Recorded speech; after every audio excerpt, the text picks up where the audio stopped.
Then, ipapakita muna namin sa inyo to. Pinaghirapan namin ng maghapon.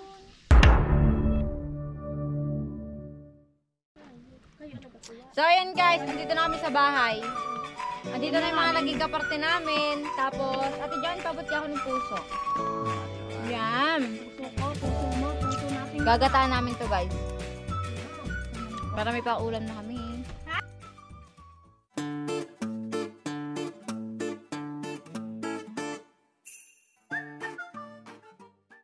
So ito guys, bago masunog yung ating kaldero, lalagay na ni Ate Joanne yung aming mantika. Kailangan na mag-isa para makakain na kami at gutom na kung saan saan na kami nakarating. Anong oras ba?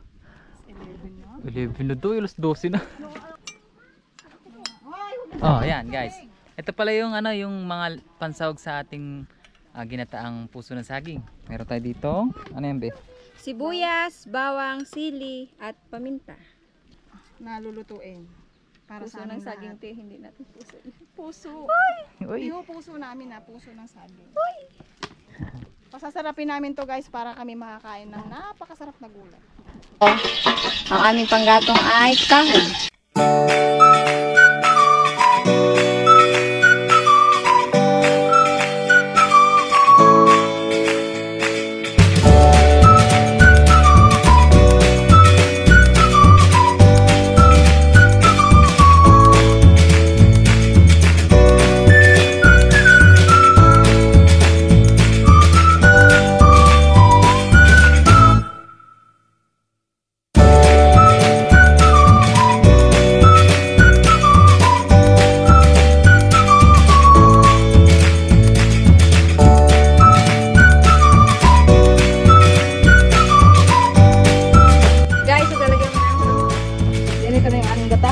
Maglalagay ako ng konti lang.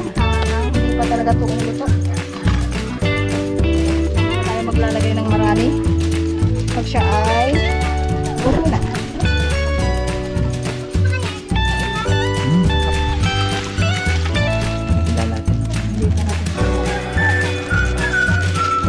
Parang may stapler.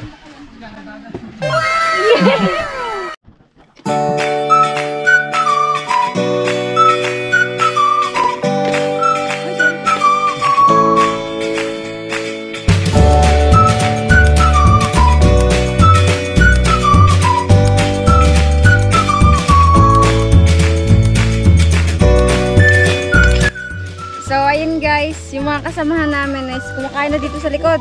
Pero ako, bago kami kumain, hindi kaya din, ipapakita muna namin sa inyo to. Pinaghirapan namin ng maghapon. So, ayun guys, kakain na kami. Diyan na muna kayo. Salamat sa panonood.